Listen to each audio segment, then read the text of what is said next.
مبارک ہو ان والدین کو جن کو اللہ نے اولاد کی نعمت عطا کی ہے۔ جب کسی کے ہاں بچے کی ولادت ہوتی ہے تو ایک خوشی کا سما بن جاتا ہے، اور ساتھ ساتھ گھٹی کی رسم بھی شروع ہو جاتی ہے، اور شوہر کی زیادہ کوشش ہوتی ہے کہ میرے گھر والوں میں سے کوئی گھٹی دے یا میں دوں، اسی طرح بیوی کی کوشش ہوتی ہے کہ میرے گھر والوں میں سے کوئی گھٹی دے اور یا میں دوں، اور کہتے ہیں کہ کسی نیک آدمی سے گھٹی دلائی جائے تاکہ اس کی جو کوالٹیز ہے وہ بچے میں یا بچی میں منتقل ہو جائے۔ تو کیا گھٹی دینے سے کوالٹیز منتقل ہو سکتی ہے؟ اگر ہو سکتی ہے تو پھر ایک مسئلہ کھڑا ہو جاتا ہے کچھ دنوں بعد، جیسے بچہ یا بچی بڑی ہو جاتی ہے نا جب، اور اگر شوہر کے رشتہ داروں میں سے کسی نے گھٹی دی ہو، مثال کے طور پہ چچا نے دیے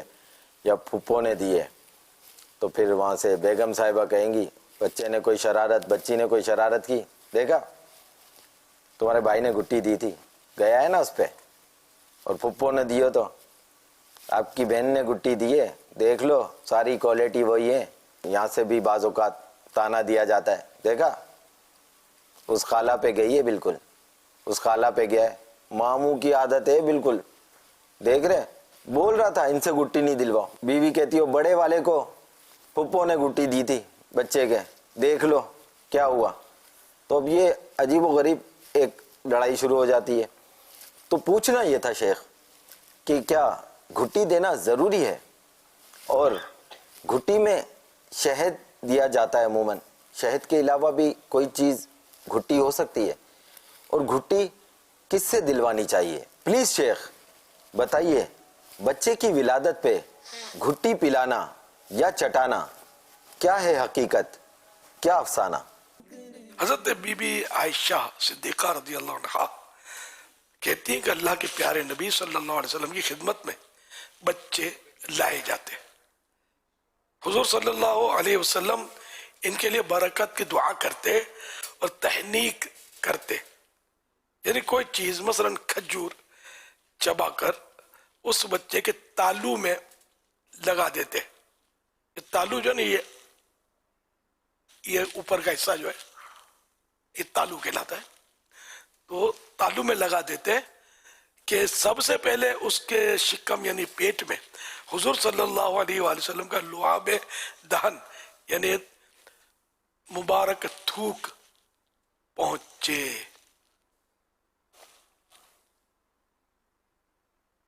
حضرت مفتی احمد یار خان رحمت اللہ علیہ مرآت المناجی میں فرماتے ہیں تاکہ سب سے پہلے بچے کے منہ میں مقبول الہی، اللہ کے مقبول بندے کا لعاب یعنی تھوک اور شیرینی یعنی مٹھاس پہنچے۔ پہلی غذا کا بچے پر بڑا اثر پڑتا ہے۔ حضرت اعلیٰ حضرت امام احمد رضا خان رحمۃ اللہ علیہ فرماتے ہیں جب بچہ پیدا ہو فوراً سیدھے کان میں اذان، بائیں یعنی لیفٹ میں تکبیر کہے کہ خلل شیطان و ام الصبیان، یعنی شیطان اور مرگی سے بچے وہ بچہ۔ چھوارا وغیرہ کھجور سوکھی بھی جو ہوتی ہے اس کو چھوارا کہتے ہیں، وہ بالکل سوکھی ہوتی ہے، وہ لمبے لمبے، اس میں وہ ایک تو کھجوریں سوکھی بھی بعض ہوتی ہے جو گیلی نہیں ہوتی لیکن یہ کھجوریں ہوتی ہے، چھوارا اور چیز ہوتی ہے جو بالکل ہی خشک ہوتا ہے اور اس میں باقاعدہ وہ دھاریاں بنی ہوتی ہیں، جو بڑے لوگ ہیں سمجھتے ہوں گے چھوارا۔ تو چھوارا وغیرہ کوئی میٹھی چیز چبا کر اس کے منہ میں ڈالے کہ حلاوت اخلاق کی فعال حسن ہے، اس کے اچھے اخلاق بننے کی ایک یہ نہیں کہ یہ فعال ہے۔ یہ اخلاق ہمارے ہاں تو یہ سمجھتے ہیں کہ اچھی طرح جو ملتا ہو مسکرا کر تو اس کو بولتے ہیں کہ با اخلاق ہے، اگرچہ یہ بھی اخلاق میں شامل ہے لیکن صرف یہی نہیں ہے، اخلاق بہت جامع لفظ ہے، کسی کو تکلیف نہ دینا یہ بھی اچھے اخلاق ہے، لوگوں کی بھلائی چاہنا، خیر خواہی کرنا یہ بھی اچھے اخلاق ہے، پڑوسیوں کے ساتھ حسن سلوک، ماں باپ کے ساتھ اچھا سلوک، رشتہ داروں کے ساتھ اچھا سلوک، یہ بھی اچھے اخلاق ہے۔ اچھے اخلاق یہ بہت جامع لفظ ہے حسن اخلاق کا۔ تو یہ اللہ فرماتے ہیں کہ یعنی کہ بچہ سمجھو کہ نیک پرہیزگار بنے گا، اچھا بنے گا۔ تو اس میں بس وہی ہے کہ جیسے انہوں نے کہا، تو یہ گھٹی جو ہے نا، یہ پہلی غذا بچے کے پیٹ میں گئی، یہ اس کو گھٹی بولتے ہیں۔ اور کسی اللہ کے نیک بندے کا لعاب دہن، یہ جو لکھا ہوئے تھوک اور میٹھی چیز، یہ دونوں مل کر اس کے پیٹ میں سب سے پہلے پہنچے۔ اب وہ یہ اگر رسم ہے کہ پھوپھی ڈالے، نماز ایک نہیں پڑھتی، بات بعد میں کرتی ہے، گالی پہلے اس کے منہ پہ ہوتی ہے، یا کوسنے دیتی ہے، بد دعائیں دیتی ہے، اس کا تھوک جائے گا تو خدا جانے بیچارے یا بیچاری بچے کا کیا بنے گا۔ یعنی اثرات تو یہ آپ نے بھی سنا کہ اس کے اثرات اس کے اخلاق کے تو پڑھ سکتے ہیں اس پر۔ تو اسی طرح وہ دوسروں کے خاندان والے، تو یہاں خاندان والے نہیں، جیسے مسجد کے امام صاحب ہیں، خطیب صاحب ہیں، کوئی ایسے پیر صاحب ہیں، کوئی بھی ایسے بزرگ جو اپنے اطراف میں ہوتے ہیں، سب بندے بگڑے ہوئے نہیں ہوتے، نیک لوگوں کی بھی کمی نہیں ہے۔ کوئی نیک بندہ ہو، شریعت کا پابند ہو، داڑھی بھی اس نے رکھی ہے، اور اللہ اور رسول سے مطلب محبت کرنے والا، خوف خدا والا، اور عقیدے میں درست ہو، عشق رسول، عاشق رسول ہونا یہ ضروری ہے۔ خالی نماز تہجد یا سر پہ نشان ہو جانا تو یہ ضروری نہیں کہ یہ مطلب پہنچا ہوا ہے، عقیدہ اصل ہے۔ تو یہ کہ ورنہ گوری چمڑی دیکھ کر بعض لوگوں نے بڑا نورانی چہرہ ہے، یہ تو انگریز کی تو گوری چمڑی تو ہوتی ہے، اس کو نورانی بولیں گے کیا؟ نورانی چہرہ ہے۔ حضرت بلال حبشی رضی اللہ عنہ، وہ آپ کا رنگ مبارک جو تھا وہ ظاہر وہ وائٹ نہیں تھا، سفید نہیں تھا، لیکن ان کے چہرے کا نور جو ہے، دنیا کے سارے وائٹ ایک طرف، حضرت بلال حبشی رضی اللہ عنہ کا مبارک چہرے کا کالا رنگ ایک طرف۔ قسمت مجھے مل جائے بلال حبشی کی، یہ شعر کتنا پیارا ہے کسی کا۔ قسمت مجھے مل جائے بلال حبشی کی، دم عشق محمد میں نکل جائے تو اچھا،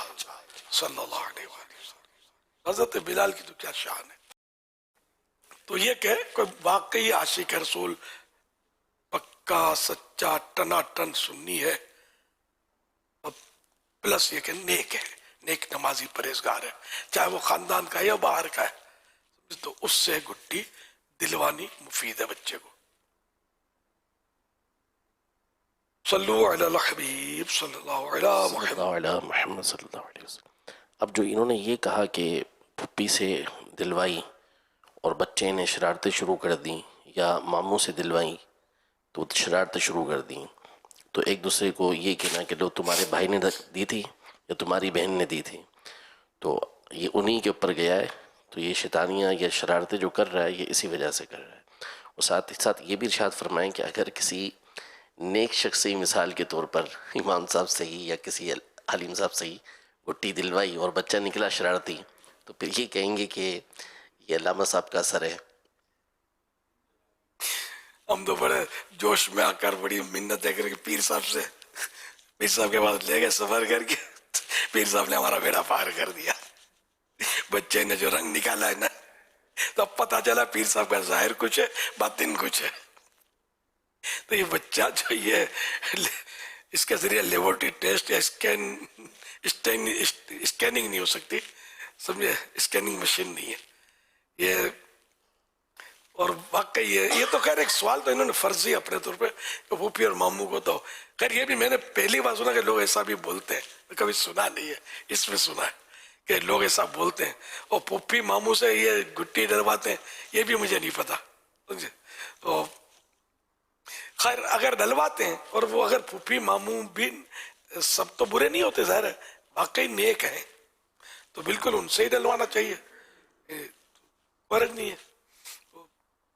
اب یہ کہ بچہ کسی سے گھٹی دلوائی اور وہ اگر گھٹی دینے والا کردار کا صحیح نہیں تھا،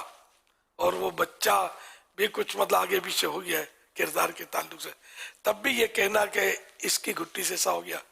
یہ ایک طرح کی مطلب کہ ہے مطلب دل دکھانے والی بات ہے، اور یہ بات ہمارے پاس کوئی کنفرم بھی نہیں ہے کہ اس کی وجہ سے ہوا ہے، انہیں ہو سکتا ہے اسی کی وجہ سے ہوا، یہ کنفرم ہم نہیں کر سکتے. اسی طرح اگر کسی نیک بندے کہ واقعی وہ نیک ظاہر ہو رہا ہے کہ وہ نیک آدمی ہے، عالم ہے، خطیب ہے، مقرر ہے، اچھے بھلے انسان ہے، اسے دلوائی، اور پھر یہ کہ بچہ ہی اگر ایسا ہے تو پھر ہم ان علامہ صاحب کے خلاف ہو جائیں، حضرت کے خلاف ہو جائیں، یہ بھی شیطان تباہی مچانے والے. اس کو یوں سمجھیں کہ حضرت وہب بن منبہ یہ تابعی بزرگ ہے، انہی کا واقعہ. اس کا جو لب لباب میں آپ کو بتاتا ہوں کہ بعض اوقات بچہ علم دین حاصل کرتا ہے، عالم کورس کرتا ہے، سب کچھ کرتا ہے، لیکن اس کی شرارتیں کہ بڑھتی چلی جاتی ہیں، فساد اس کا بڑھتا چلا جاتا ہے، نمازوں کے ٹھکانے ہوتے نہیں ہیں، لڑائی مارا ماری اور دھوا چوکڑی کرتا ہے، اڑاوڑی مچا دیتا ہے. اور اس کے بھی نظارے ہم کرتے بھی رہتے ہیں اس طرح کے لوگوں کی، اور پھر ایسوں کو دیکھ کر لوگ پھر پیچھے ہٹتے ہیں معاذ اللہ کے یار ایسا. تو ایسوں کو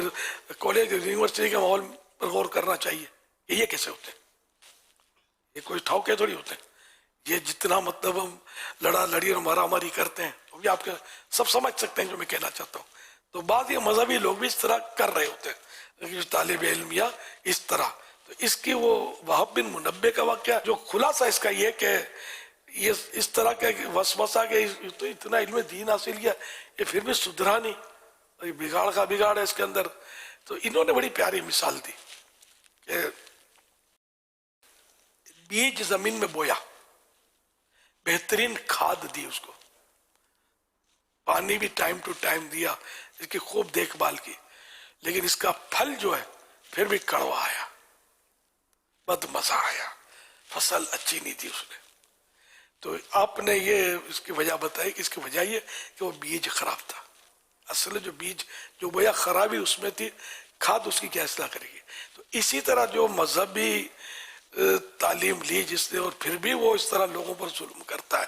اور گناہوں بھرا، گناہوں کا بازار گرم کرتا ہے وغیرہ وغیرہ، تو اس کا بھی اصل میں اس کی خرابی تھی، اس کے بیج خراب تھا جس کی وجہ سے یہ اس طرح کی نوبت آئی. اچھا اب اس میں بھی میں آپ کو بتا دوں، اس میں بھی کسی مخصوص فرد کے لیے ہم نہیں کہہ سکتے کہ اس کا بیج خراب تھا اس لیے یہ حرکتیں کر رہا ہے، ٹھیک ہے نا. کہ اور بھی وجہ ہو سکتی ہے کہ تابعی بزرگ کا یہ اپنا ایک اندیا ہے جو کسی حد تک سمجھ میں آ بھی رہا ہے، لیکن ہر فرد کے لیے اس کو ہم فائنل قرار نہیں دے سکتے. شخص معین یعنی فکس پرسنالٹی کے لیے ہم کوئی یعنی کہ رائے قائم نہیں کر سکتے، ہمیں شریعت نے اس کی اجازت دی بھی نہیں ہے، ٹھیک ہے نا. تو اب کوئی ایسا تو ہم یہ نہیں کہہ سکتے اس کا بیج خراب ہے، یہ جنرل بات ہے. یوں بھی مطلب ہے کہ ہو سکتا ہے کہ گٹی نیک آدمی نے دی لیکن اس میں خرابیاں پیدا ہو گئی، تو یہ ہو سکتا ہے کہ اس کی فطرت میں ہی خرابیاں تھی اور یہ ایسا ہوا. لیکن فائنل ہم کسی کے بارے میں کسی کو جو کہیں گے بھی تو اس کا دل دکھے گا، اور حضرت کا بھی دل دکھے گا جب پتا چلے گا کہ گٹی میں نے دی تو خراب ہو گیا. تو ایسی باتیں کہنے کی ضرورت نہیں ہے. تو یہ جو بھی باتیں ہوتی ہیں وہ جنرل ہوتی ہیں، وہ فرد کے لیے نہیں ہوتی کہ یہ بگڑا تو یوں ہوا، اس نے گٹی دی تو یوں ہوا، جنرل بات. تو یہ پھوپھی، ماسی، خالہ، یہ ہم میمنی میں ماسی بولتے ہیں خالہ کو، اب ماسی نوکرانی کو بولتے ہیں، پہلے ماسی نہیں بولتے تھے، ہم لوگ خالہ کو ماسی ہی بولتے تھے. اب بھی میمنوں میں بعض قومیں ماسی بولتی ہوں گی، لیکن اب یوں جنرلی ہمارے یہاں کراچی کا ماحول یہ دیکھا ہے کہ ماسی نوکرانی کو بولتے ہیں، ماسی. اس لیے میں نے ماسی بول کر پھر خالہ کر دیا.